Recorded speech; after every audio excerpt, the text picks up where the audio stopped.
Hello and welcome to yet another instalment of our Nucleus Wealth Insights series. Just a quick reminder that the following presentation is general information only and does not take into account your personal circumstances. Whilst Nucleus Wealth aims to present informing and sometimes entertaining content, please consult your investment professional, financial advisor, or better yet, speak to us before making any decisions based on any of the themes discussed in today's presentation. And don't forget that this is a live presentation, so feel free to drop any questions you like in the chat box below and we can answer them along the way. If you're watching this after the event, make sure you attend the next one so you too can participate in the live Q&A section of our presentation. Our presenters today include myself, Tim Fuller, a certified financial advisor who has worked with hundreds of clients over the years, helping to make the complex simple for companies such as AMP, Mercer and independent advisories. Sitting across from me, we have Nucleus Wealth's Head of Investments, Damien Klassen, whose 25 years in the world of finance has seen him as the founding partner and Head of Research at analyst firm Aegis Equities, Head of Quantitative Strategy at Wilson HTM, and was responsible for mining, energy and big data in the $60 billion global quantitative equity fund at Schroders, which are a multinational asset management company. And of course, for more information, please check out our people section at www.nucleuswealth.com. Yes, and hello and welcome to our next instalment of Nucleus Insights. Is it time to sell Europe? Now, obviously, Europe's been a bit of a hot topic over the last, since the GFC, really. And there's been a number of reasons for you to get in and maybe a number of reasons for you to get out. And we're going to have a bit of a broad look and a little bit of a deep dive as well on some of the history post-GFC that has come out of investing in Europe. And then, of course, where to from here. So before we jump into it, we've got our as always, our agenda for today's webinar. We're going to be looking broadly at the economics of the Eurozone. Having a look, of course, at the currencies, the euro and other currencies. Then we're going to be chiming in with some thoughts from some corporate earnings forecasts, and then, of course, how that can affect valuations. So I will, of course, as well introduce our Head of Investments, Damien Klassen. Welcome, Damien. Thanks, Tim. And let's jump into it, mate. So headline GDP, gross domestic product. Where does the Eurozone stand? Yeah, so the thing at the moment is Eurozone's actually got higher GDP growth than the US. So we keep talking about the US being in this boom, but you know when you look at the raw statistics, the headline GDP figures are roughly the same. However, that does hide a lot of what's going on underneath. So the broad sweep of things was that we had this financial crisis, and Europe was a bit delayed relative to the US. Sure. And then they came and fell a bit further. A few countries in particular that had significant problems there in terms of Spain and Ireland and Italy, and plus Greece. And so and then they came out of the financial crisis in sort of 2010, 2011, and GDP growth is all bouncing back. Okay. Then Euro tips back again, and so they sort of a lot of the stimulus was withdrawn. Currency was quite high, and you tip back into recession in a number of these countries, and the concern was is this going to spiral up further out of control before we sort of got this the Draghi's whatever it takes moment, and since then things have been sort of gradually improving. Okay, sure. And I guess and this will probably be an overarching theme of Europe being a problem of the sum of its parts as opposed to reflections against other major economies. Absolutely, yeah. Lots of different things going on at the underlying levels, and I tend to I'll break it out a little bit further, but as we go through. But I tend to try and look at things as the Eurozone, which is countries that are on the euro, versus countries that are not on the euro, because there are some differences you see within them. Okay, sure thing. And this is quite an interesting chart, and I recommend anyone who's listening in on a podcast to check out our webinars at nucleuswealth.com. But the unemployment here is a remarkable camel's hump, I think you could probably call that, in the European Union. Do you want to run us through those?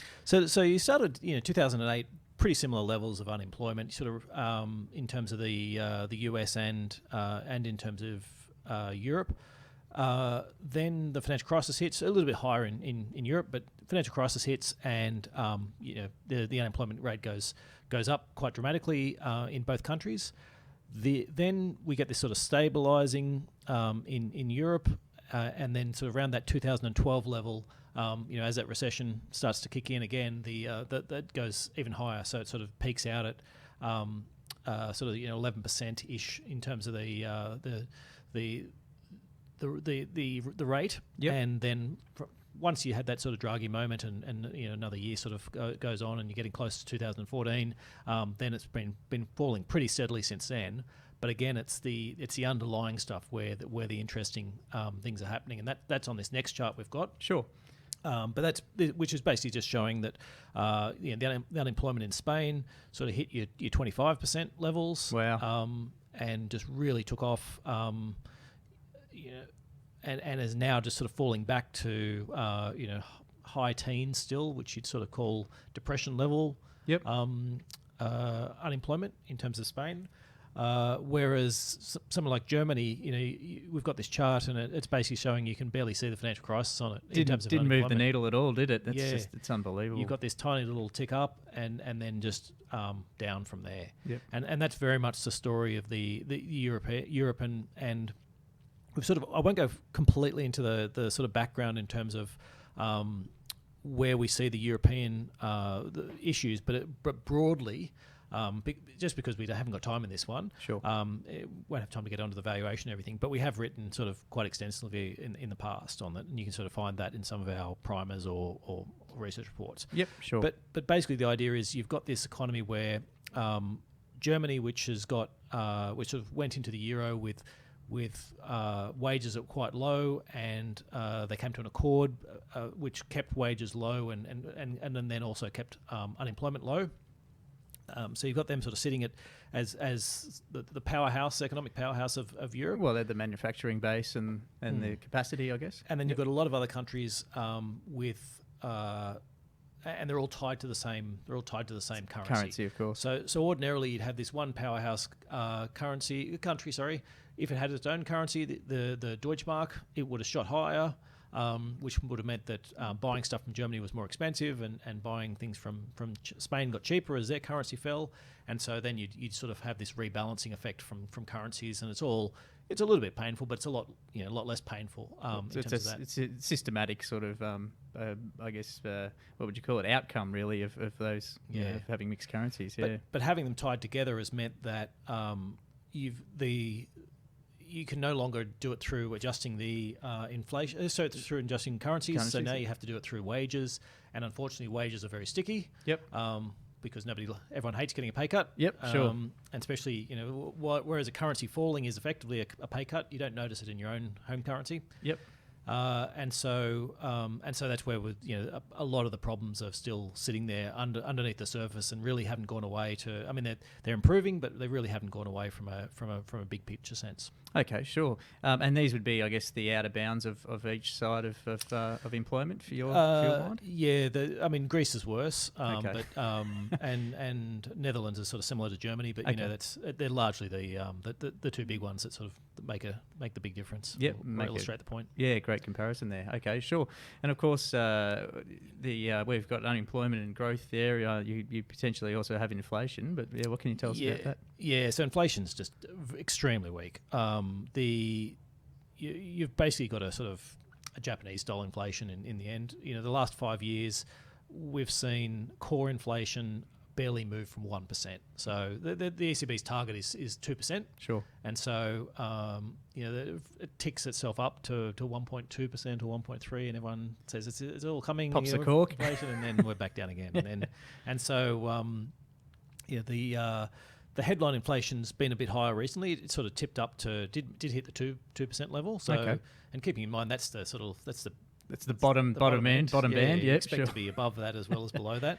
But that was largely on the back of rising oil prices, and that's fallen back down now, and it's sort of it's under 1.5%. So the issue is that despite falling unemployment, there's still plenty of slack, and inflation is just nowhere to be seen. Okay, yeah, it's quite telling. And obviously, we sort of spoke before about the potential for the ECB, to the central bank, to begin a process of QE, been fairly much in lockstep, but a couple of years later to the US. Yeah, so they did spend up after the financial crisis. They spent up, then they said victory, and started to withdraw all the amounts, sort of at a similar time frame to the US, and the US when the US was starting to withdraw, and the US was genuinely on the recovery path, whereas Europe, the issues still remained, and so they tried that back into recession, obviously way too early, and then they've had to re-embark upon another path of quantitative easing. And the issue is they're still going. They're tapering. They've been tapering back recently in terms. But when we say tapering back, that's still increasing their balance sheet. Every day, every month, they're out there, buying more bonds and trying to push people into riskier assets. And so even in the back of them, with this dramatic increase in their balance sheet and still out there buying, they cannot get inflation going. Yeah. Okay. And so so we still think there's some way away from getting to back on a sort of normal footing there. Okay. Yep. Sure. And I guess with an expanding central bank sort of an inflationary or a QE style, you'd expect it to have a requisite effect on currency for the euro. So yeah. So part of the issue, we've got a chart just sort of showing up there for people listening in who can't see it. We're just sort of showing where the euro's been over the last few years, and when I say that the problems with the falling into recession was partly euro as well. The euro is quite high, so versus the US dollar, it was sort of 130 to 140 type levels, and so what that means is if you're a German car manufacturer, it's harder to sell your goods overseas because your currency is higher and so your costs are higher and so forth. And so, but it's and then worse again for the Spanish and the Italian ones who are sort of locked in at with wages that are higher as well and still into the same currency. So the ECB sort of restarting all the quantitative easing was very helpful. It sort of pushed the currency down sort of 30-odd%. Versus the US dollar, and pretty similar versus a lot of other countries, and what that meant was now you could actually start to see that 30% was probably was too much for Germany, but probably not enough for some of the other current countries within the eurozone. Sure. And so what that did mean was that that's sort of why we saw part of the reason for seeing that recovery was that big fall in the euro.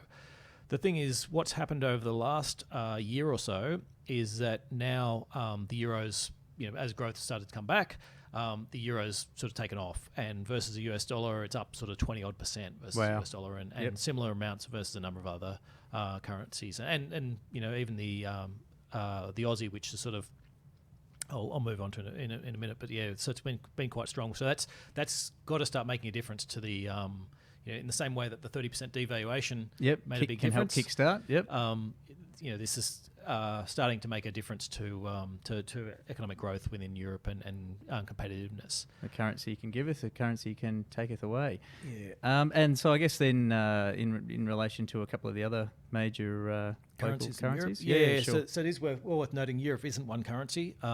So you've got this Eurozone, which is anyone who's on the Euro, and what I call the Europe ex the Eurozone, which is a lot of these other peripheral countries. So you've got Sweden and Norway are two big ones. So they're both sort of, the currencies are both down about 20% over the last 5 years versus the Euro. Okay. So sort of one more reason for those countries haven't had the same effect. Okay. You've got the UK, which is sort of down about 20% over last 3 years in terms of the currency. Yep. And then you've got even the Swiss franc, which has sort of been the world's strongest currency, is down about 10% over the last year versus the euro. So all those effects of saying about the effect of having a lower euro in terms of helping your exports and helping your employment is great. but even against, not only is it been rising versus the euro versus the US dollar, it's also been rising versus all these other peripheral countries. So, so net, if you're in the eurozone, is worse than being the eurozone for your manufacturing and export. Makes sense. Economy. Okay, sure thing. Just a quick reflection on the euro versus our currency. Yeah. So I mean, there's not a lot of trade between Europe and Australia, so there's not it's not as much of an issue for either current country really. But in terms of from an investor's perspective, it is worth noting that the versus the US dollar, if you're investing in US shares over the last year, the Aussie dollar has been up a little bit. Okay. So it's been a slight headwind against you. Yep. So shares have risen a lot. Currency's risen a little bit. So you sort of gained a lot on your shares and given back a couple of % on your currency over that time frame. Yep. Sure. In Europe, it's been a tailwind for you. So the euro's risen by 10% versus the Aussie dollar. Yep. So you've seen that your dollar of shares, forget whether it went up or down in terms of in euros, it's up 10% just on the currency over the last year. And the beauty of international investing. Yeah, that's when it works for you. And so the question is, even with a strong Aussie dollar, the euro's been even stronger. Yeah, okay. And so fascinating. And so the question then is, is this now the time to start taking some profits on that euro trade on the back of all these things, sort of all these things adding up. Okay. Yep. Sure. Okay. So that's sort of the first two we've done is the economics side, where we're saying, okay, look, things are. You can pull out some numbers that look quite good, but when you dig into it, things are a lot weaker, and it's very much a tale of what's happening in Germany versus the rest of the eurozone. Essentially, the eurozone. Yeah. Well, Spain is the opposite end, and most other countries are somewhere in between, but probably closer to the Spanish one than than not. And then, looking at obviously the currency sort of side of things here. Yeah. Yep. Then the currency, we're saying, okay, the currency's been strong. Was what helped them in sort of the 2014, 2015, and the weakening currency is now flipped around and is going to start working the opposite way. Yeah, working against us. And then we go on to what's happening to corporate earnings, because what happens to an economy isn't the same as what happens to companies within that economy, and you do get some quite big divergences in terms of in terms of corporate earnings from time to time.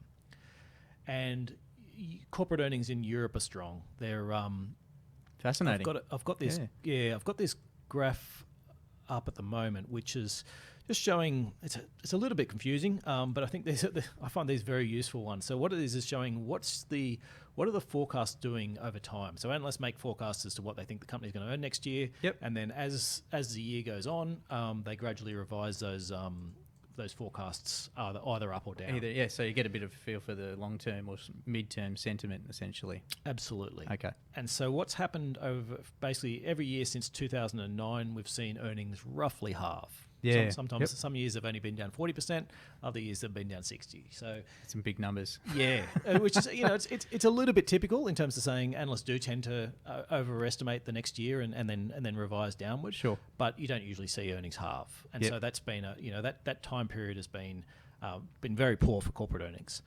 The flip side then we start to move into the current times, and we saw 2017 earnings fell by about so they made these initial forecasts and then ratcheted those forecasts down 25%, and then we hit this time about a year ago or so, a little bit earlier, and then they started to revise upwards. So we down 25%, then they've risen another 15%. Okay. So still down on the original numbers, but 2017, which is now done, was the last 6 to 12 months was all about the upgrades. Yeah, sure. So an inflection point essentially in the sentiment. Not the sentiment, but the actual earning. I guess the actual earnings are coming through. Oh, right, okay. So it was about earnings going to happen next year. Earnings going to happen next year. Well, and they kept on getting pushed out all the way through from 2009 to 2017. Yep. 2017, we actually started to see those earnings starting to come through. Around. Okay. Then we saw. Now we're looking at 2018, and we've sort of had the same thing. Earnings have been rising, so we're actually at a high point in terms of the 2018 forecasts. We haven't had earnings forecast. They're higher than they were when we first saw them sort of 2 years ago, when we first started seeing people making initial estimates of 2018. Yep. Now the numbers are actually higher than that, and 2019 same. We're just seeing that growth. So. 2019 is a long way off. Analysts aren't very good at forecasting longer term numbers, so you don't take too much into these. Sure. But the trend is certainly very strong, and suggesting that, which is what I tend to look at in terms of these, is saying, well, I know they generally get downgraded, and so when we're actually seeing upgrades, that's like a double. Double positive. Yeah, sure. It's a bit reverse of analyst recommendations. If you see a buy call, that's just like, well, it's a standard. If you see a sell call, it's like, okay, this is something important. Okay, sure. And it's the same with these earnings. The opposite with these earnings. If we're seeing downgrades, well, that's your usual case, is that you'll see earnings downgraded 10% or so over a year. But when we're seeing upgrades, that's a strong signal. And so these earnings, just to sort of quickly put the microscope on those, but what's been the change then? I guess obviously there's been the forecast, and now we know the numbers are ticking up. So just to break that down for the listeners. Yeah, so we've seen a little bit more strength in demand. Okay. Some of that will be will be the strength in sales as your currencies fall, and you can start doing some more exporting. Yep. We're seeing that debt's quite cheap, and so the cost of financing and everything has come down, so that's helped. Yep. Tax rates. A lot of these companies are multinationals, and there have been tax cuts in the UK and other places. So sure. We are seeing benefits from those. And one of the biggest benefits, though, is that high unemployment means weak wage growth. Lots of slack in the economy, lots of workers out there. You don't have to raise wages as much, and so companies can improve their margins. Yep, more output and more profits potentially. Okay, sure. And then looking again, similar graph, but this time looking at outside the Eurozone. Ex-Euro, yeah, so Europe, but not in the Euro. It shows a similar sign. It's not as strong, but shows a similar sign. I might jump then to just the margins. So okay. I've got a chart up just sort of showing the earnings before interest and tax margin, which has got that same trend. And this is actual results. And so just showing that in both those markets, it's genuine improvement. So it's not just low interest rates and it's not just low taxes that's doing this. It is genuine margin expansion. Okay. So that's nice to know that it's not completely an external effect, and there is actually some people doing the right thing at a company level. Absolutely. So because as soon as you see earnings improving, that's the first thing you want to know is, well, how much of it was the tax rate? Yep. Because if it's all the tax rate and a lower interest rate, you're saying, well, these things can be taken away. Exactly, and they're a one-off effect generally. Yep. Taxes get cut, and now you got to wait a while before they're not going to be rolling tax cuts year on year. No, that's right. Well, yeah, they have been for a long time, but at some stage you hit zero and you can't, or low numbers. Gotcha. Okay. So corporate earnings are strong. So economy mixed, currency is a bit of a headwind. Corporate earnings firmly behind companies in terms of the earnings that we're seeing. Okay, sure. The last piece is then the valuation. So there's lots of ways to cut this. I've used the 12-month forward price to earnings in a chart here just as an illustrative. It is similar across a range of other measures that you do need to sort of look at. And what I've used is I've looked at what the average is for the world, and then what the average is in both the Eurozone and the Europe ex the Eurozone.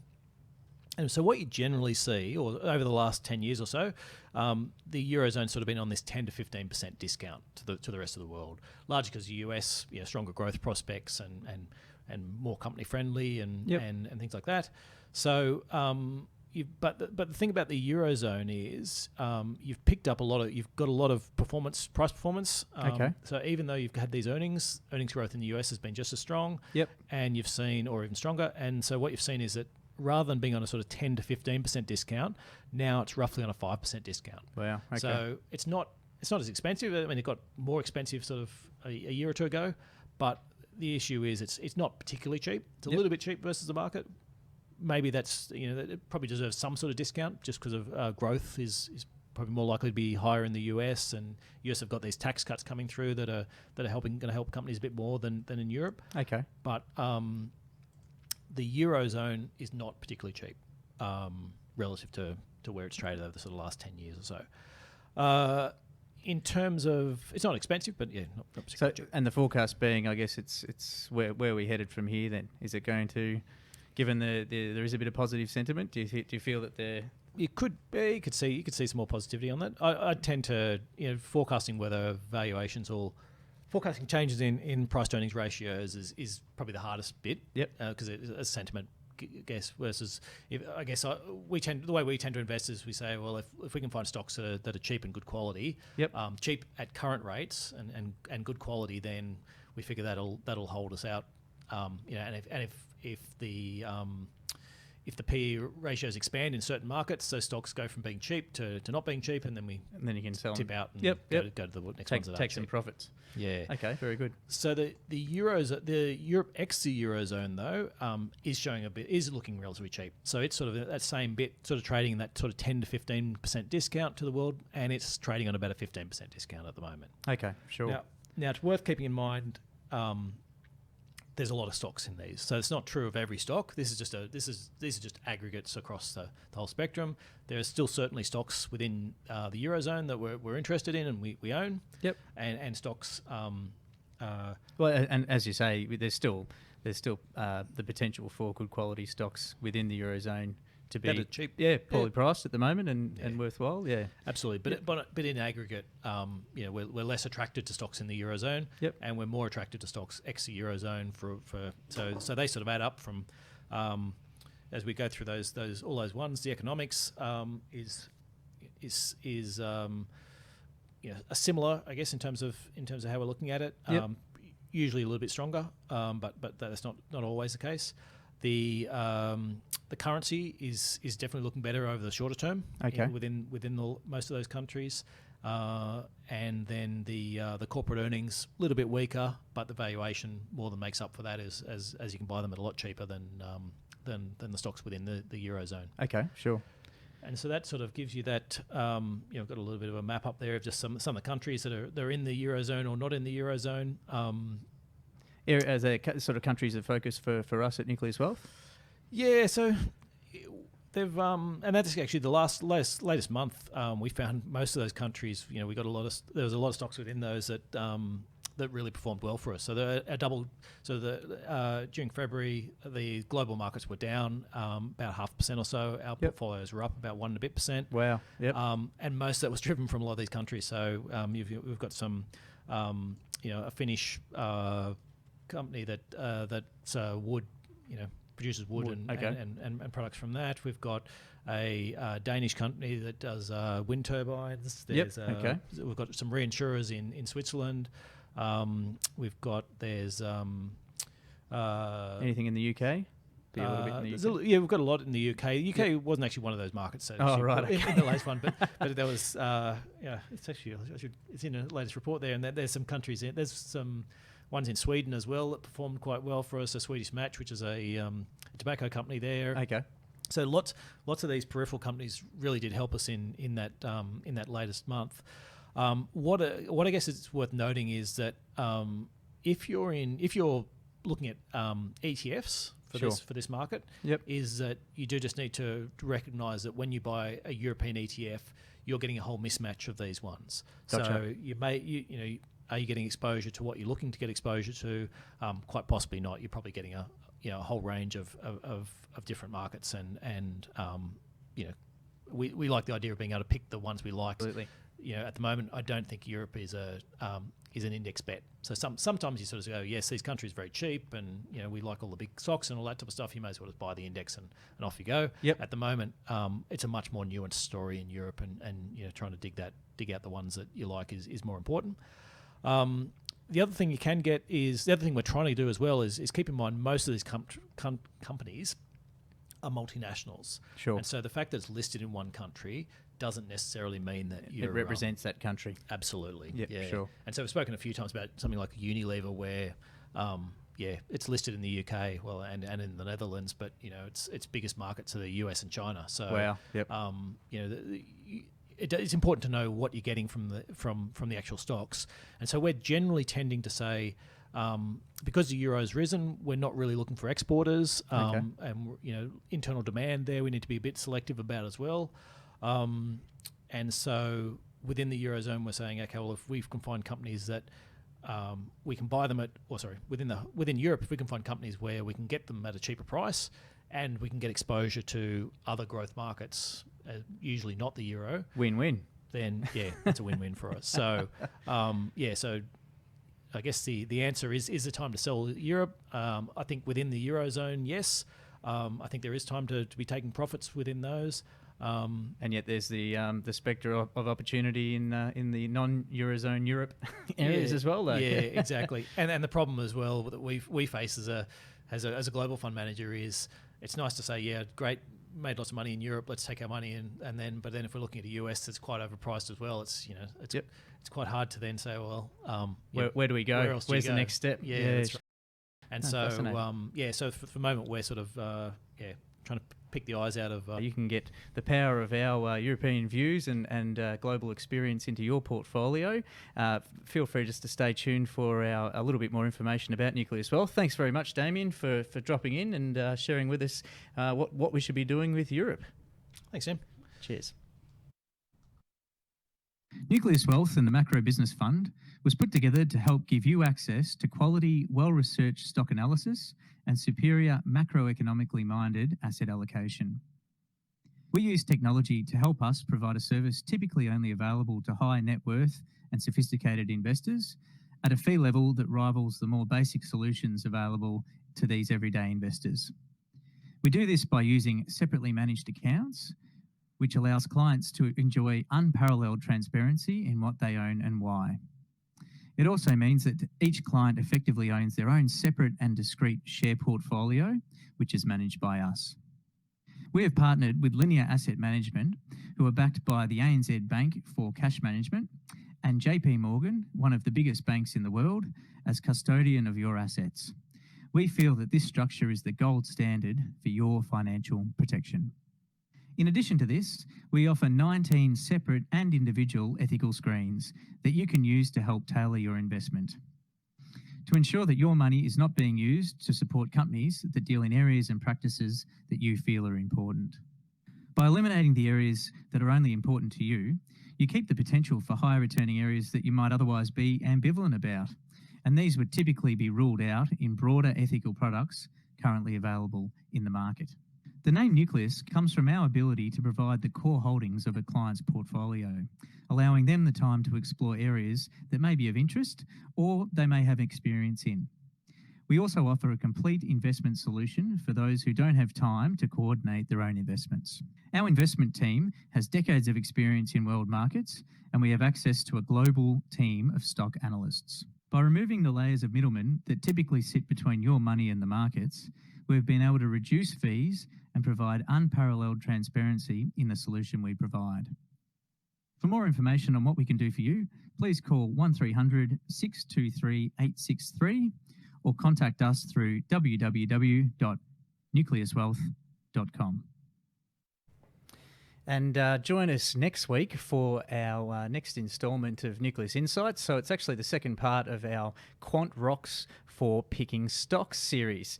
It's our quality edition, so we'll be diving into some of the methodology and practices that we use every day at Nucleus Wealth to help ascertain the quality of companies that we choose for investment. So that's on Thursday, the 22nd of March, same bat time, same bat channel, 12:30 p.m. And if you'd like to register your interest, please head over to proton.nucleuswealth.com, and we'll see you then. And just finally, we also have our follow-up questionnaire, and it's also available at the bottom of our live webinar page. If you'd like to click on that, give us a little bit of feedback on how we've gone today, and also just jot down any future topics that you'd like to hear about or have us as the content for future webinars. So on that note, I'll thank you very much for your attendance. I hope you got something out of it. I certainly did, and we'll look forward to catching you at the next one. Cheers.